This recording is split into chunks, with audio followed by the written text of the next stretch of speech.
This is for the leaders, the visionaries, the hope bringers, kindness instigators. This is your place to get loved, poured into, activated, and inspired. Good morning. Welcome to Fireside Friday, July 4th. So good to be with you this morning. And I've been thinking about the holiday today, and the phrase that kept ringing through my mind was let freedom ring, let freedom ring. And so this morning I was doing a little research on the word freedom. The definition of freedom is the power or right to act, speak, or think as one wants without hindrance or restraint. Um, but when I looked into the origin of the word, not just the definition of the word of freedom, it was interesting to find that the Germanic origin of the word freedom actually originally meant to love. To love. I thought that was so interesting that freedom began as a way to love, at least for the Germanic origin of the language. It did, when I was looking in the history of freedom, of how the word has evolved over time, or even the distinctions about the word. Um, it looks like we come into two camps between liberty and freedom. And liberty means to be liberated from something. And usually that has to do more with a political landscape or organizational, something that's a little more broad, where the word freedom was usually around personal autonomy, to be self-determining, autonomous. So freedom is dealing more with the self. And it's interesting because um, I've been holding this idea, like I said, chewing on freedom, let freedom ring this week. And then I had this other video that I was remembering that has to do more with death. This will all come together. But there is a doctor that I follow, and his name is Zach Bush. I love him. I recommend him. I send his social account videos out all the time. Um, so he, at one point in his career, was a hospice doctor. And so what's interesting is that when he was watching people come to terms with their death at the end of life, what he expected to see was that people who were dying or would learn that they were dying would start what he thought they would do was start doing all of their favorite things, get as much time in with people that they loved, spending time doing more hobbies and activities. But what he actually saw instead was the person who was kind of walking the precipice of death start slowing down and becoming much more present in their life. It's like he saw them start recognizing the world around them, maybe for the first time, and being so still, so spending long hours just sitting and being. And one of the other things that he's talked about too is that one of the top things that they would express was that one of their regrets, their most common regret, was wishing they had lived a life more true to themselves rather than what was expected of them. So when I'm thinking about letting freedom ring, we're talking about personal autonomy, the freedom to be ourselves. What he said too in a video I watched was that a lot of people start recognizing that they've been performing throughout their whole life, and they never really stop to pull the mask down long enough to actually just go, and who am I? Who am I? Because when I'm thinking about when we, at least for me, historically, when I've been asked, do I think that I'm applying my freedom or using the freedom that I have in order to like live the life that I crave? Most of the time, I directly go out to how I'm serving people. It still becomes about other people, the way that I'm living my life, and am I leaving the legacy that I want to leave behind? And that really was ingrained in me growing up, and I'm grateful for parts of that. For how will you leave this world? How will this world remember you? But what I have started coming home to in the last couple years in my own healing journey and in my own pursuit of freedom, of living an expanded life, is recognizing how much of myself I was missing in that process. Because so often I was going to the rules around me and trying to go from there instead of looking within me. Instead of dropping down inside of me and being with myself, witnessing, spending time with me, being present in life, it was more about, okay, what's the next thing on the to-do list? What's the next thing to matter? And whether or not I saw that way, it wasn't necessarily my intention. But when I think about the experience of our lives, and if we think about to freedom to love our life, when do we actually give ourselves permission to think about how I would like to even spend a holiday without going to, well, my mother-in-law will be offended if I don't do this. My mom will be disappointed if I don't do this.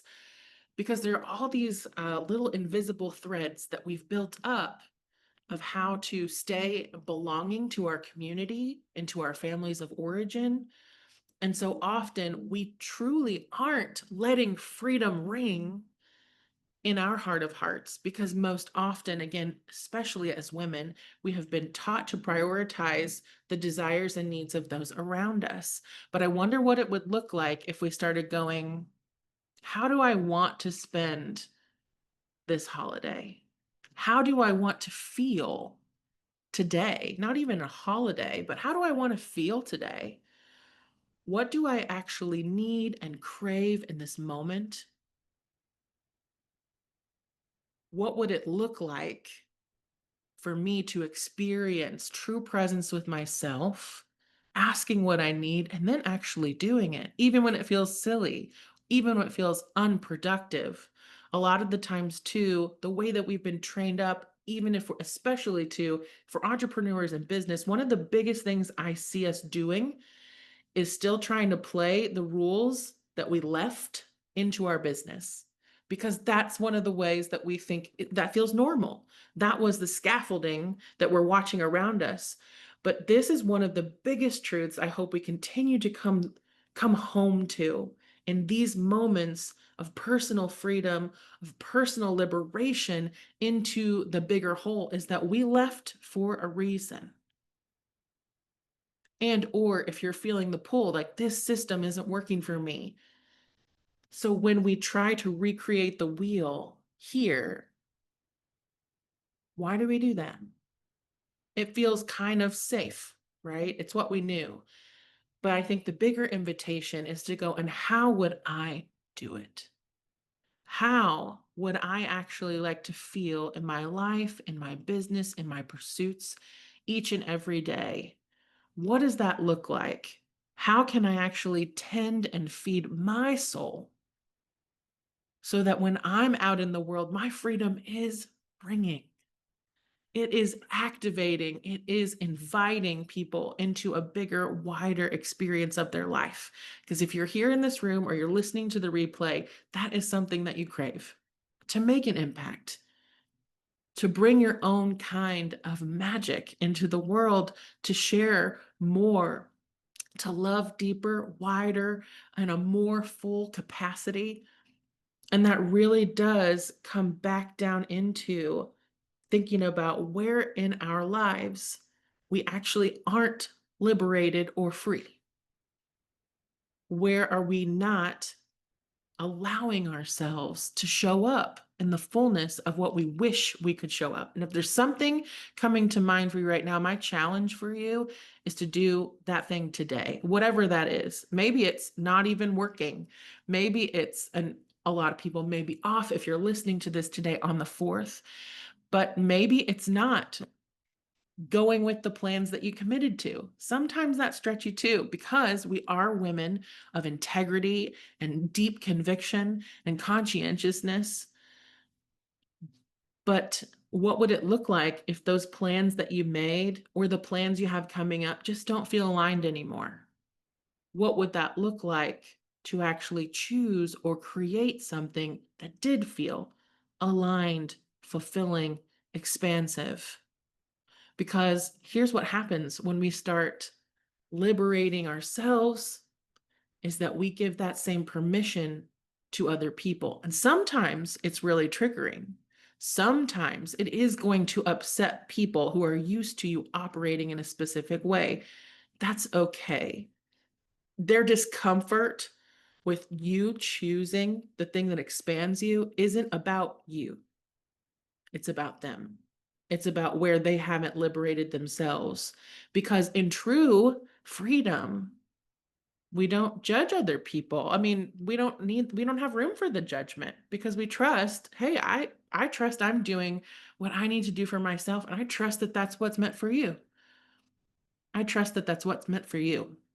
So letting go of some of those expectations or frameworks that we're used to clinging on to as part of that death to the idea of what we were here to do and perform doing. And instead, what if our life isn't a performance for others? Instead, it's more about an experience for ourselves. We don't need a performance. We need the magic, the coding that came into ourselves to be the healing and the invitation into something bigger that only we ourselves can bring. But that means that we have to continue giving ourselves permission to live and breathe and do and move in those ways. And I continue to think about the Barbie movie. And if you haven't seen it and you're feeling a tug or you hear me say it and you're like, well, I'm going to watch it now, I'm not going to ruin anything, but there is a huge theme in that movie where you have to get close to somebody who knows something in order to activate or open or remember something in yourself. I see that when women are living in their wide open expanse, when they're nourished, when they're taken care of, when they feel loved, and they'll do this even when they don't. But imagine what it feels like to come into contact with that kind of love when we meet somebody who is grounded, who is expanded, who is vibrant. We're like, I want some of that. I want to be exuding that too. That means prioritizing and taking care of and being present with those cravings and desires on our heart. And if you come from a religious background like I have, one of the first things that really kind of rubbed up against me was even that word desire, because I came from a place, evangelical background, where desire was a icky word. That's sinful. That means of the flesh. It means something that I shouldn't even be craving. But when we look at the word desire, the roots of those words actually mean of the Father.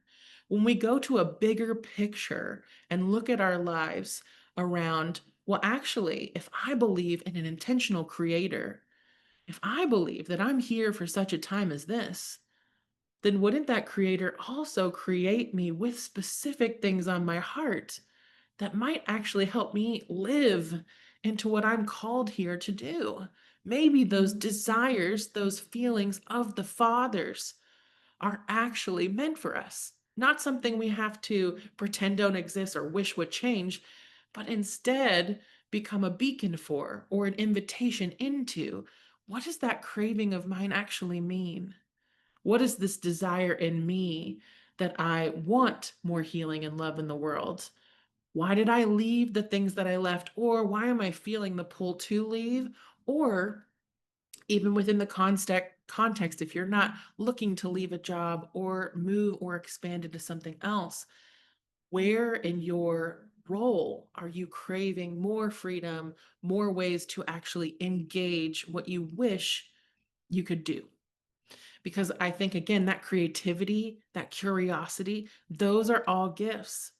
We weren't here, or if we if we were brought here to just be robots, I feel like we could just carry it out. There wouldn't be feelings of the highs and the lows and the pulls. Like, what would the point be?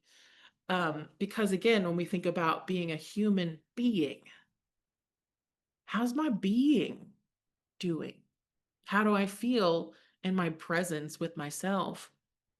What am I craving? What do I desire?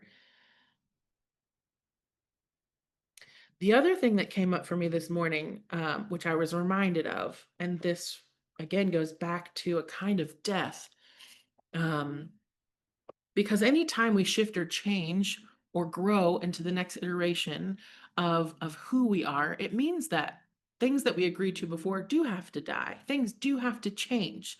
There is a kind of death. Sometimes there's a kind of mourning. But what was really cool is that I'd never heard about the metamorphosis of a dragonfly until very recently. We're really familiar, at least I am more familiar with the context of what a butterfly goes through in its stages of metamorphosis to die into the caterpillar to become the butterfly. Well, dragonflies are really interesting. Dragonflies actually start as nymphs in water. They live underwater for 2 or 3 years until and while they're living, there are these things that go on internally. It's like a internal molting. It's something that they probably wouldn't even sense, but something that takes place over the course of their life underwater. That's just going on inside, like things that are sparking or changing. And and then one day, after these 2 or 3 years, all they've ever known, and they're a predator in the water, um, is that they get this urge, this desire to cling to a piece of grass and crawl out of the water.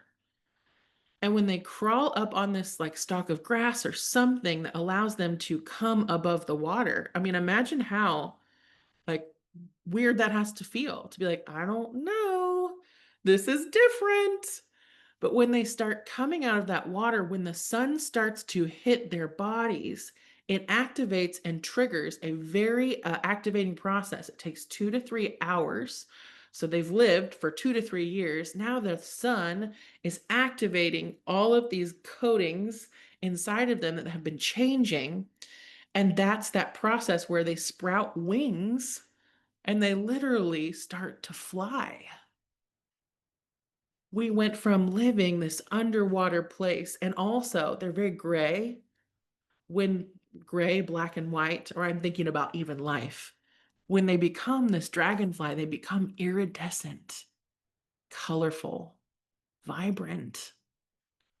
What a cool um, view or a type of symbol as we continue to think, what is available for me if I'm going to take these urges, these desires to go from this place I've been living to maybe take the chance on climbing up that stalk over there. I mean, I know it's kind of weird. My family's probably not going to get it, and I don't think Susan will understand, but that's all I'm craving.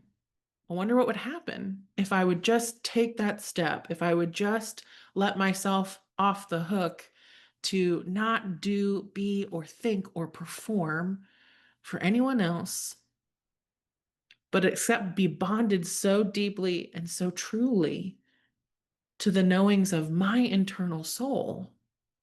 What kind of existence might happen when that sun hits our bodies? When we're able to live and breathe and become those iridescent beings that fly. Like, what a cool, cool concept to come back to. All right. I have a card for us today. Um, and I don't even remember what it was. All right, our card for today is Mirror Guardian. Take time to reflect.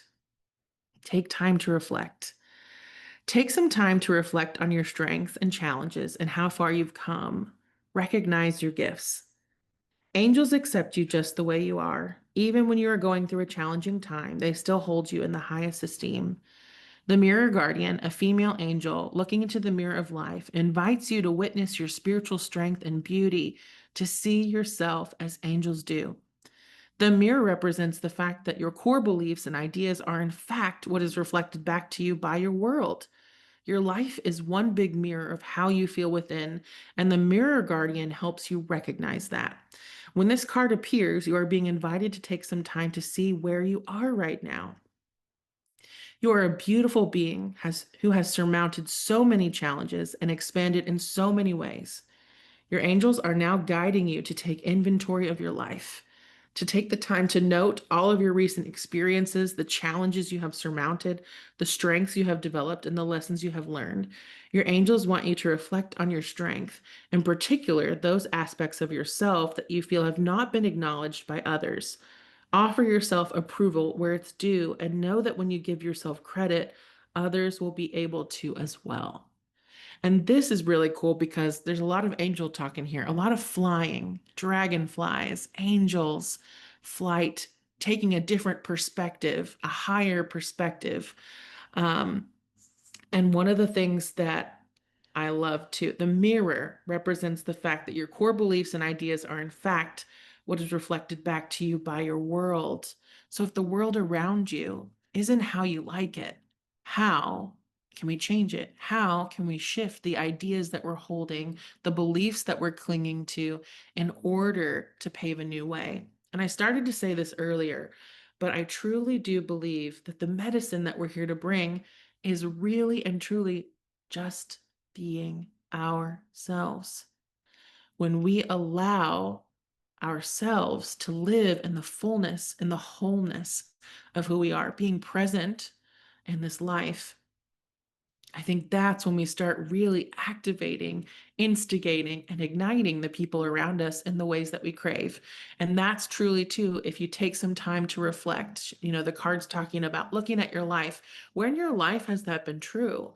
Where has your life, because you were living it into the expansiveness of who you are, been an invitation and an activation for those around you? Where has that been present?